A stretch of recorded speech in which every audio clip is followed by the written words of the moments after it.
Ladies and gentlemen, welcome. We got Magnus Carlsen versus Firouza. I mean, it's no secret that Magnus Carlsen has no respect for virtually any chess player, and in this game, Magnus plays his most disrespectful opening yet. Of course, Firouza going for the London system. This opening in of itself is a disrespectful opening. White just gets bishop out to the f4 square very early. And what is White's idea here? Well, he's going to develop his pieces like this. If Black just plays some weird moves, White develops castles, gets that nice pawn triangle in the middle of the board, plays h3 and a4. And if the bishop is ever attacked on the f4 square, just retreats to h2. So why is this opening so disrespectful? There are 4 reasons. Number 1, the London system is just insanely simple. You play these same moves no matter what Black does. The white knight going to f3, bishop e2, castles h3, c3, e3, d4. You just play this no matter what. It's just the ultimate disrespect. Number 2, the London system is insanely powerful for White. Most of the time, White gets a tiny advantage out of the opening, and this advantage lasts deep into the endgame. Number 3, the London system is just super safe for White. This pawn structure in the middle of the board just makes it impossible for Black to get any real counterplay against White's center. It's like there's just nothing that can go wrong. And number 4, and this is the most important reason, so pay attention. The London system is the most disrespectful opening because amateur players can use this opening online to play way above their true playing strength. I'm talking players who are 1,000 playing 1,500 players playing 2,000 online, and all they have to do is master this one opening idea, and they just play it every single game as White. Now that is the maximum disrespect. Seriously, London players are trash, but you give them this opening and they play well somehow. Okay, getting back to the game. If you're a fan of chess, then it's no secret that the one thing Magnus Carlsen has less respect for than the London system is Alireza Firouza. And because of that, Magnus goes for the most disrespectful defensive idea against the London that I have ever seen. Magnus starts c5, e3, c takes, e takes. So far, very standard stuff. Of course, White doesn't trade with the queen here, because then Magnus has the unbelievably disrespectful idea, knight c6, bishop b5, then going f6, intending e5. Of course, Firouza does not allow that. After e takes, knight c6, and then he plays c3. This is not White's most common idea here. Normally, White plays knight to f3 here, just trying to develop the king side. Instead, c3. White's idea is prevent bishop g4 immediately. Of course, the queen still defends it, but it wouldn't if White went knight f3. However, Magnus Carlsen is not amused by Alireza's mind games. Magnus sees right through the tricks. Instead of playing a normal game of chess, Magnus Carlsen unleashes one of the most disrespectful ideas I have ever seen. In this position, Magnus Carlsen plays the unthinkable move. Yes, it is the Ben Finegold Counterattack. F6. I call this move the Ben Finegold Counterattack because Grandmaster Ben Finegold famously said, "You should never play f6 under any circumstances." What's the problem with this move? Well, it is simple. It weakens the king side way too much, especially this diagonal. It prevents Black from playing knight to f6, the most logical square for the knight. And beyond that, it just weakens Black's king side position for no reason. All right, Magnus is the GOAT. So why did he play this move? Well, the idea is simple. Here, Black actually threatens the pawn breaks e5 and g5, followed by h5, trying to chase the bishop if it goes back to g3. This technically kind of works here because the London system is very slow, and it's even slower when you consider Alireza Firouza's idea of c2 to c3 instead of the standard knight to f3. Normally, in this position, if Black went f6, White's best idea is the move c2 to c4. However, that would have wasted tempo because White just went c2 to c3. And this means Magnus Carlsen's Ben Finegold counterattack actually makes a little bit of sense here. And besides, Magnus Carlsen has one goal for this game: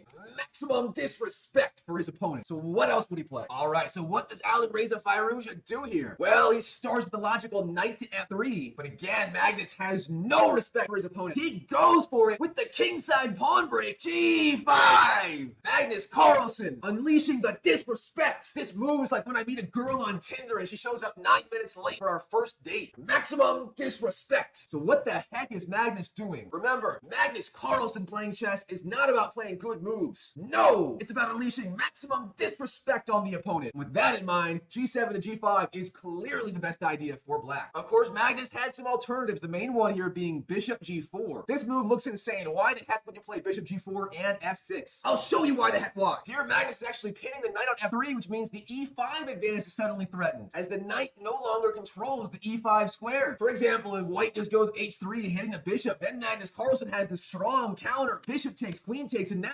e5, hitting the bishop with tempo. Now the main line goes bishop e3, e4, hitting the queen, queen e2, and f5. And here it looks like Magnus Carlsen has some kind of advantage with a strong pawn center. But if Alireza Firouza finds the key idea, he can strike back immediately. And yes, the key idea is the modern move g2 to g4. White undermining the Black center before Magnus Carlsen can defend. Here the best move is bishop bishop d6, just allowing the pawn to be captured. If you defend with f takes g4, white just captures back, and suddenly Alireza Firouza has a huge edge thanks to the open h-file and the ability to go g4 to g5, hitting the f6 square, which the knight needs to develop. Instead, bishop d6, Magnus would go here, but then g takes, knight f6, knight d2, and then we get castled on opposite sides of the board. Here, white's going to follow up f2 to f3 with a raging attack against the black king. Of course, black is still in the game, and it is anyone's game in this position. Instead of bishop g4, also possible is bishop f5. If Magnus Carlsen's goal was to play the strongest move, this would be a good idea, but of course it is not. Magnus wants maximum disrespect. Now the main line goes something like c4, trying to capitalize on the weakness of the f6 move. Yes, white wasted a tempo going c3 to c4, but what the heck is f6 doing here? Now the main line is e6, knight c3, bishop b4, pinning the knight, and then both sides just develop their kingside and castle. At the end of the day, white has a small advantage because f7 to f6 is kind of a waste of tempo here. Sorry, Ben Finegold. The Ben Finegold counterattack is no use here, but overall it's a pretty playable position for both sides. Instead, of course, we have g7 to g5 on the board. Now, this move looks logical enough. Magnus Carlsen just hits the bishop and forces it to retreat. So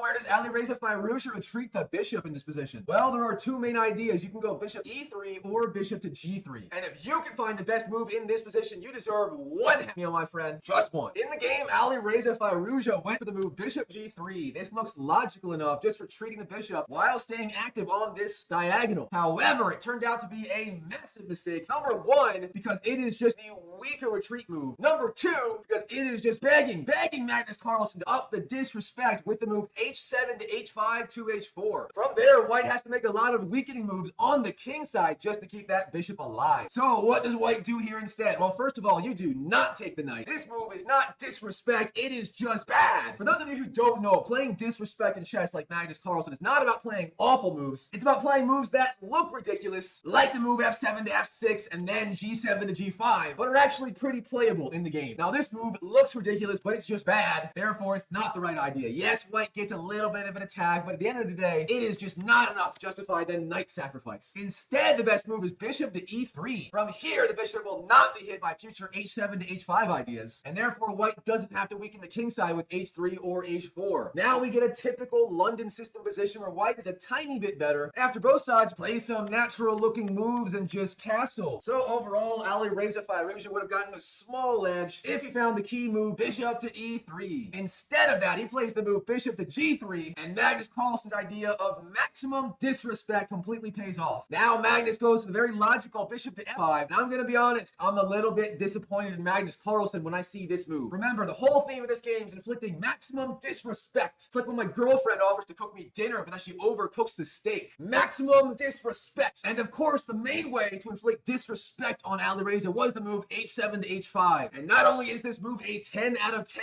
on the disrespect scale, it's actually the strongest move in black for this position. Now, what's the threat? It's simple. Going h3, h4, trapping that bishop. Now, white has to go h3 or h4 here, trying to defend. Now, here, the best move for Alireza is just simply the London system move h3, getting that retreat square for the bishop. Now, after h3, the key question for Magnus is how to develop his pieces, especially those weird kingside pieces. The truth is, Magnus has two main plans here, either something like bishop to f5, followed by e6, bishop d6, knight e7, or the alternative, knight h6 to f5, then e6, bishop d6. Of course, if Alireza doesn't play h3 and plays h4, then he is in deep trouble. Here, Magnus Carlsen inflicts maximum disrespect with the further pawn advances g4 and then e5. Now Magnus gets a strong center and the queenside pawns, and it's like Magnus is just playing all over the board. Here, the best line goes bishop b5, but Magnus Carlsen has resources to counterattack and develop. Instead of that, h3, of course, the best move, and now black has a variety of ways of developing. If he wants to go for that bishop f5 idea, that is perfectly playable. And here, black gets a very strong advantage after some logical looking moves. Instead, that knight h6 to f5 plan also playable, and here the position is way more complicated, but there's no need to go down this rabbit hole as that bishop f5 plan is a little bit simpler. Of course, none of this happened in the game. Magnus going for the quieter move bishop f5. Gotta be honest, Magnus, a little bit disappointed. And now Alireza has to find the key move to stay in the game. Of course, the key move is bishop d3, just trying to trade bishops and argue that black's pawn structure is just ludicrous. For example, in the main line, white just gets a solid edge. I mean, black's doing okay, but these pawns on the king side are just ludicrous. Instead, Alireza goes for knight b to d2. What's the problem here? Well, white's bishop can no longer go to d3, challenging Magnus Carlsen's bishop. What? And this gives Magnus Carlsen free reign to attack on the king side with the move h6 h7 to h5. Prince Harry, the H-pawn, His Royal Highness, marching down the board. This move is like when my girlfriend comes to visit me and I forget to open the door for her as she's getting out of the Uber. Maximum disrespect. So what is Alireza supposed to do here? Well, the key London move is, of course, h2 to h3, just giving the bishop a safe retreat square. And of course, that is what he plays. Bang, h3. Alireza deals with Magnus Carlsen's disrespect move by finding the best idea. This move is like when I see my Colombian ex-girlfriend in the mall and I just stop and slowly back away. Bang, it's like I'm giving myself a retreat square in the position without weakening myself further. Just like the move h3. The truth is, h3 is simply the only move worth considering here. Anything else is just horrific. I mean, if white goes bishop e2, this is obviously bad, and Magnus Carlsen just wins the game on the spot with h4. Now the main line goes knight takes, g takes. Instead of taking back immediately, you insert the check, bishop h5, hitting the king. However, even though the king looks ludicrous on d7, black is up a piece. Now the main line goes bishop takes, e6, g4, hitting the bishop. But here, black sacrifices the rook. Rook takes h5. Now g takes, bishop h6, and black is getting active with those bishops. Now it looks like Alireza is drumming up some sort of attack, but all Magnus has to do here is swing his queen over to the king side. And here Magnus is in complete control, and his maximum disrespect moves with f6, and then g5 has completely paid off. Instead of bishop e2, h4 is an idea, but in the end it just weakens his king position further. And here Magnus just ramps up the disrespect with a series of moves starting with g4 and then e5. Now bishop b5,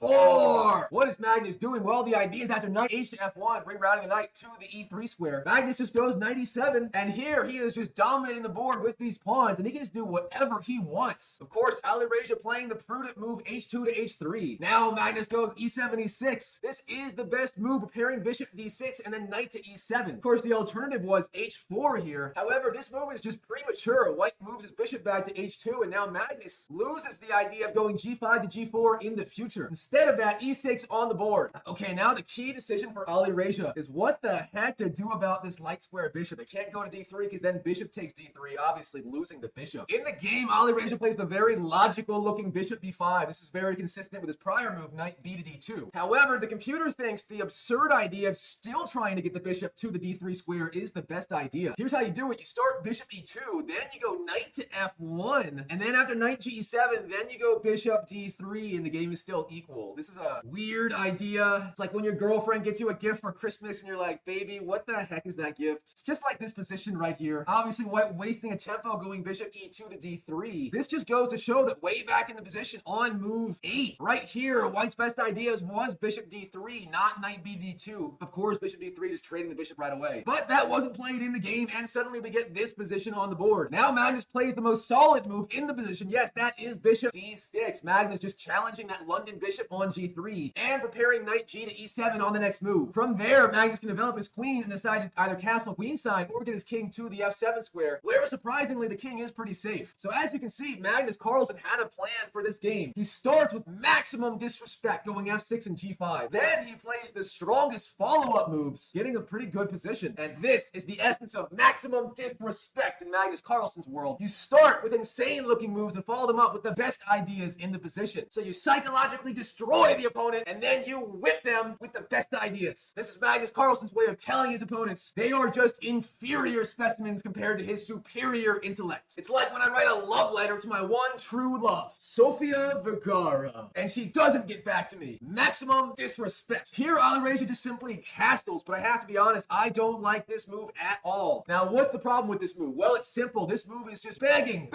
Magnus Carlsen to follow up with g4 or h4, cranking up the pressure on the king side. Instead, in my opinion, a better practical idea would have been queen e2, intending long castles after knight e7 long castle. Yes, the king is a little bit precocious here, but at least white has an attack against the black king. Now, here's a sample line of how things could have gone, and yes, Magnus Carlsen can start the attack with Arnold Schwarzenegger, the a-pawn, intending a5, a4. However, Alireza at least has some ideas of breaking on the king side. Instead of that, short castles is played, and here Magnus just goes knight e7, continuing his development, and I just do not like Alireza's position at all. Here, Alireza goes for the move knight to b3. The idea is knight c5 next, putting pressure on these vulnerable pawns. However, this idea is slow, and I don't like it at all. Instead, the best move is actually h3 to h4. Now, I know what you're thinking in this position. But Dr. Mike, Alireza played h2 to h3, now he goes h4. He's wasting a tempo, Dr. Mike. You thought wrong! In this position, Alireza had to play h2 h3 instead of h4, because after h4, g4, the knight has to go to the awful looking h2 or g1 squares as e1 is occupied by the king. However, if white goes h4 here, after g4, Alireza can retreat to the e1 square, and that is the difference. Of course, first you trade bishops, bishop takes, queen takes, and then knight e1, intending something like knight e3 in the future, or even knight c2 to e3, and the knight is pretty well placed. Overall in this line, Magnus Carlsen still has the advantage, but Alireza Firouza still has a very playable position. Instead of that, of course, Alireza plays the move knight to b3, trying to play knight c5, putting pressure on Magnus Carlsen's queen side, but this move is too slow. Here, Magnus Carlsen just attacks the bishop with a6. This is not the best idea, because here Alireza can just retreat the bishop to the d3 square, trying to trade bishops, and this a6 move from Magnus just weakens the dark squares around the king side, making it harder for him to castle queen side. Instead of this, Magnus Carlsen has a move that delivers maximum disrespect to the opponent. And yes, I'm talking about the move bang g4. What's the idea? Well, it turns out Magnus can just ignore that bishop on b5 and launch an all-out attack against Alireza's king. And there is nothing Alireza can do about it. Talk about disrespect. Here, the best move from Alireza is not taking on g4. It's actually just knight to h4. But already this move allows Magnus Carlsen to blow open the king position with g takes h3. Of course, knight after d2 does not work at all. Here, Magnus just takes on h3 twice, and Magnus wins the pawn, and he's just completely winning. Instead of that, you have to go knight h4. Then after g takes, you play the intermediate move rook to e1. What's the idea? Well, you don't take on h3 because then it activates the bishop. Instead, you just let Magnus take on g2, and then instead of taking with the king, you just leave the pawn there. Of course, g takes h3, not the move, because here Magnus Carlsen just gets a crushing attack by castling queenside. And here Magnus's king is perfectly safe, while white is more vulnerable than me revealing my one true love, Sofia Vergara. Instead of that a6 on the board from Magnus. What do you think? Some more arrows in the position? Here Magnus Carlsen is attacking the bishop on b5, but again, Alireza just retreats to d3. And here Alireza is starting to fight for the advantage again. Now in this position, Magnus Carlsen finds a simple but very powerful way to continue the attack. Here Magnus just takes on g3, and after f takes, he just plays queen d6, hitting the pawn. And how the heck is Alireza supposed to defend that pawn? I have no idea. Of course, bishop takes is not the only good move here. Here, the top computer move is actually king to f7. I mean, I just do not understand this move. Yes, the king is very safe on f7, and black can follow up queen d7 and maybe rook g8, but I just don't get it. It's like my Colombian ex-girlfriend. We dated for a year. She spoke zero English. I spoke zero Spanish. The whole thing made no sense, just like king f7. Instead of that, g4 is also a very good idea from black. Of course, here the idea is to dislodge Alireza's knight on f3 and just continue the kingside attack. Here the main line goes knight h4, and after bishop takes, queen takes, now bang, e5. Magnus just attacking in the center. Then after rook e1, you just go e4 and take control of the position. Also very, very strong for Magnus, but in the game, Magnus plays the human-looking move bishop takes g3. And after f takes, queen d6 on the board. And now Alireza has to find a way to defend that g3 pawn. How the heck is he going to do it? The truth is, in this position, Alireza has to sacrifice the g-pawn! Alireza just continues developing, ignoring the threat of queen takes g3 from Magnus. Alireza, the madman, with the disrespect of queen e2, ignoring the pawn. I mean, this is like Kanye West level disrespect. I'm gonna let you finish, but Beyonce had one of the best videos of all time. The truth is, there's just no way to defend the pawn though. Here, if he goes king h2, Magnus plays the move h4, and the pawn is pinned by the queen to the king. And now white is just busted. What's he gonna do? King h1, h takes, and that king is trapped worse than me in my 1-year relationship with my Colombian ex-girlfriend who spoke zero English when I spoke zero Spanish. I mean, what else are you gonna do? King f2? What the heck is that? Magnus just castles, and your king is toast. Instead, queen e2 from Alireza, sacrificing the g-pawn. Now, what does Magnus do? Well, he starts bishop takes d3, just capturing the bishop. Then after queen takes, Alireza is technically threatening knight c5, so Magnus goes b6, blocking that forever. But this move is a mistake! Magnus! No!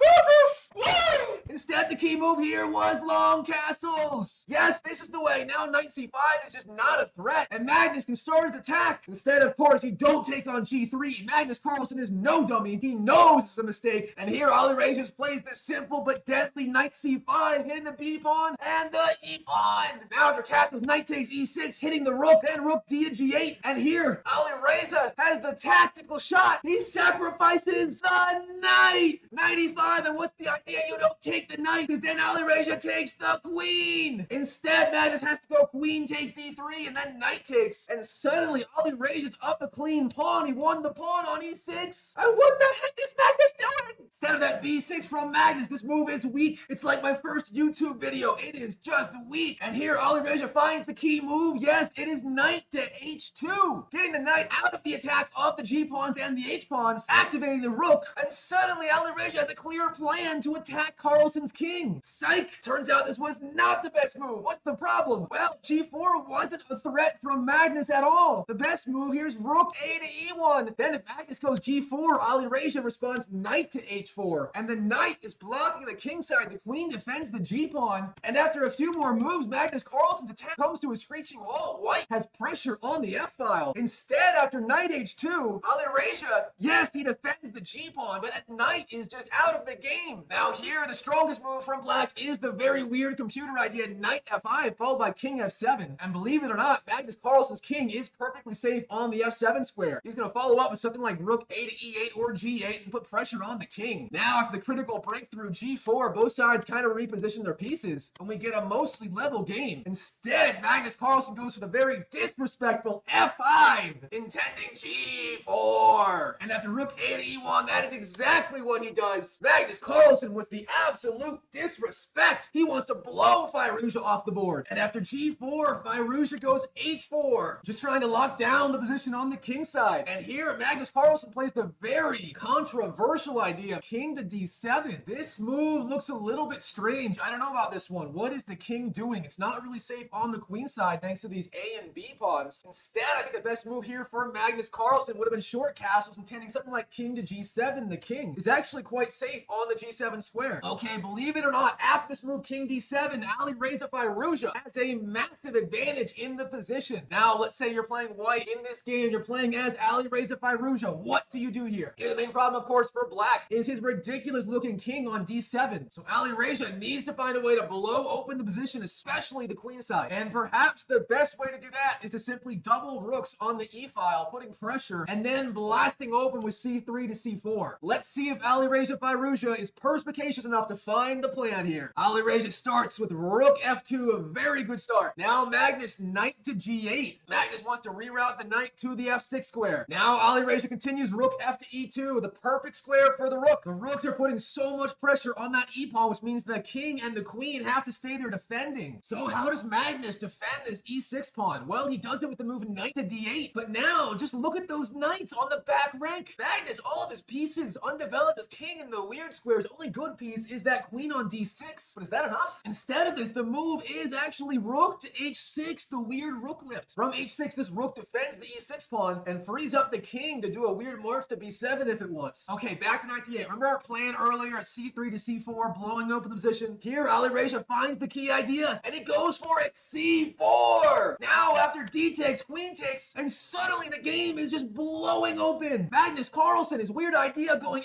f6 and g5 in the opening is suddenly backfiring. What the heck is Magnus doing in this position? Is he just trolling us? If so, Magnus has to be the greatest troll of all time. Okay, get it together, Mike, get it together. Magnus Carlsen is still Magnus freaking Carlsen. Our hero is not out of the fight yet. Let's see what he does. Magnus starts knight to f6. What's the idea here? He just reroutes his knight to the f6 square where he can jump into e4, where it is just a menace in white's position. Of course, knight d8 still looking kind of weird. He's got to figure out what he's going to do there. All right, Alireza, what do you do here? The main problem is your knight on h2. You got to get it back into the game. And here he finds the best idea, knight to f1. Bang! Now the knight is one move away from the very strong e3 square where it's back in the game. Note, if you're a beginner at chess, then this is a very important idea. Always try to improve the placement of your worst placed piece in the position. Now Magnus again finding the best move, rook to e8, just getting the rook into the game and overprotecting the e6 square. Again, now the king has a safe route to b7 in the future. Now Alireza, he plays queen d3. Alireza wants to open the c file for his rooks. However, there is a problem with queen d3 is not the strongest idea. Instead, knight to e3, simply activating the knight and even threatening knight takes f5 in some lines was the right idea. Instead, queen d3, and now Magnus Carlsen, he finds the flaw in the plan. He plays the move, knight c6. Now, look at Magnus's knights coming alive from the back rank to these active squares. Magnus Carlsen no longer trolling us. It's like when I finally sold my bike in college, my friends stopped calling me Mike on Bike. My friends finally stopped trolling me, just like Magnus is no longer trolling us in this position. Of course, the threat with knight c6 is indeed the move knight b4, hitting the queen. So Alireza plugs the hole in his position, but now Magnus jumps into enemy territory, knight e4. These knights coming alive. Of course, this knight also putting extra pressure on the g3 square. That is going to be a weakness for a long time. And here Alireza tries to plug the hole, king h2, over protecting the g3 pawn. This looks like a good idea, but of course, Magnus Carlsen's going to have 4 ideas in the future trying to blow open this diagonal to the king. Now, this is a critical position, and Magnus freaking Carlsen ends up playing one of the worst moves of his life. If you can guess Magnus Carlsen's move, I'll give you, how many? I'm going to say you deserve 3 Happy Meals. Here, Magnus Carlsen's move is knight to c5.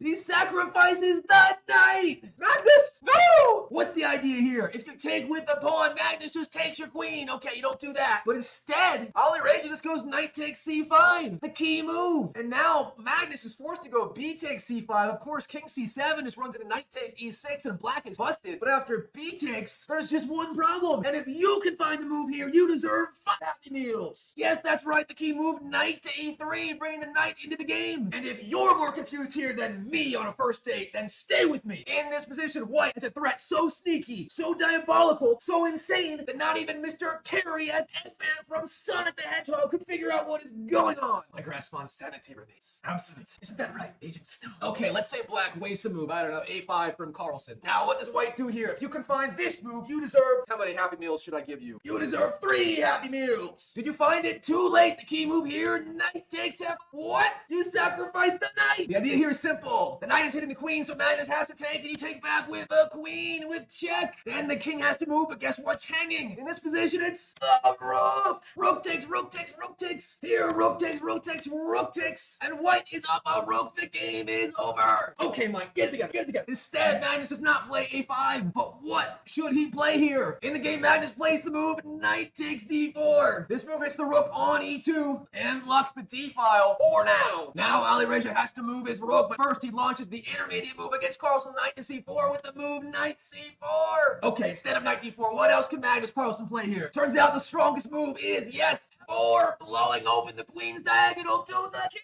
Now white plays the intermediate move, knight to c4. The idea is try and keep the king side closed for now. I mean, that king is scared shitless. It's like me on a first date with a girl who's exactly my type. Instead, if you go g takes f4, then after knight takes, knight c4, queen takes f4, and suddenly white's king is too exposed. Instead, knight c4, the intermediate move, but then black follows up with the check. King h1, queen takes d4, and it looks like black is doing good, but then white has the move knight b6. What? Now, king c7, knight takes a8, black sacks the rook, king b7, queen takes g3.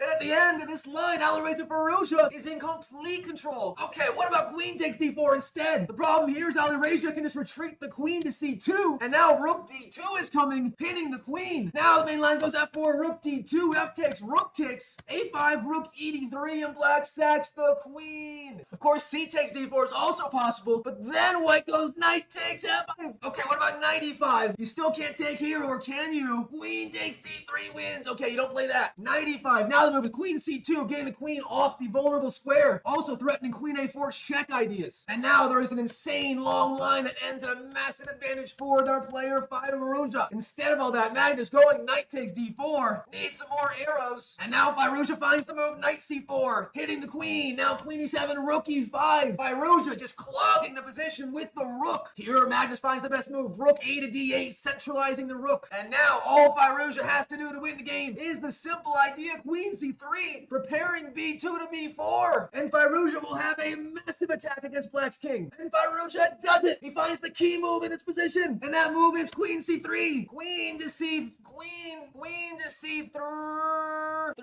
Alireza, no! No!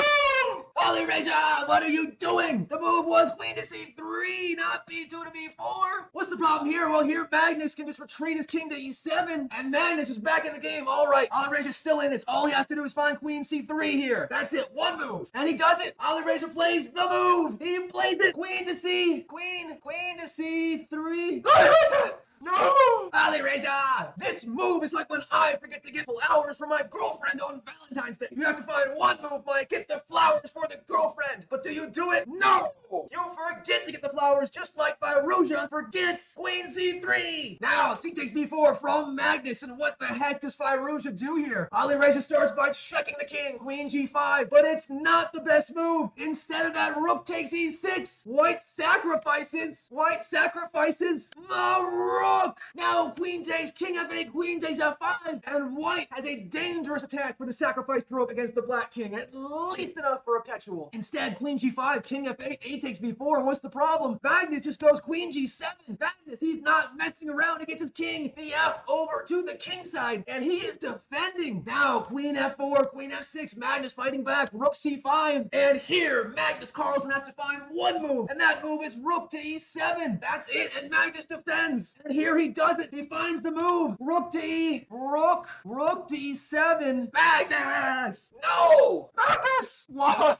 Magnus, you can find one move. Rook to e7, and you had it. Stand after knight c2. Now Alireza Firouza wins the queen in 2 moves. He just has to find the move. Rook takes e6, followed by rook takes f5, pinning the queen to the king, and he wins. And Firouza does it. Firouza, my man, he finds the key move. Rook takes e6. Rook d6. Alireza, no! You missed the move. Rook takes e6. And if Magnus goes rook takes, you take rook and you pin the queen. And if Magnus goes queen g7, you just take the pawn. King g8, rook g6. You win the queen. And if Magnus goes queen takes e6, you go rook takes king e7 and you win the queen. Alireza could have beaten Magnus freaking Carlsen. What? Now after rook b1, Magnus is back in the game with rook d4 hitting Firouza's queen. And now, Firouza, this is your last chance. All you gotta do is find the move queen to c1. That's it, and you are good to go. And he does it. Firouza finds the move. Queen to c1.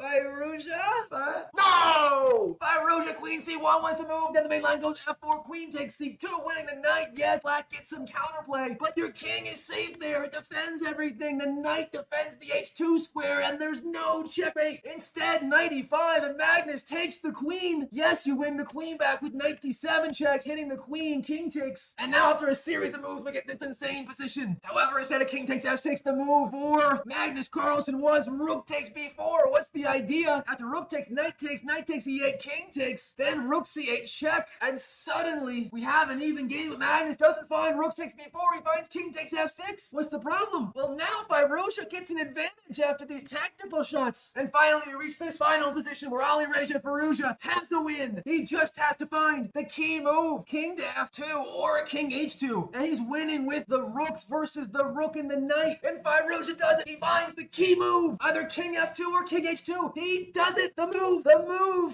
king f2, king h2. Firouza! No! Firouza misses it. This is like when you ask your girlfriend to do that one thing you really like, and she's like, Mike, I'm just not in the mood tonight. You're so close, but so far. What's the problem? After king f3, knight takes g2. Now the knight's gonna have knight takes h4 with check. Rook h1, rook g4, rook c6, and now we see it knight takes h4 with check. And this gives him enough time to save the game. Magnus with the clutch draw. Then after a few more moves and the game just fizzles out, we have a perpetual. Firouza with the rooks, but Magnus with the pawns. And both players agree to a draw. Wow, what a game. If you enjoyed this video, you can click right here to watch another one, or click right here to watch yet another one. And I'll see you in the next video.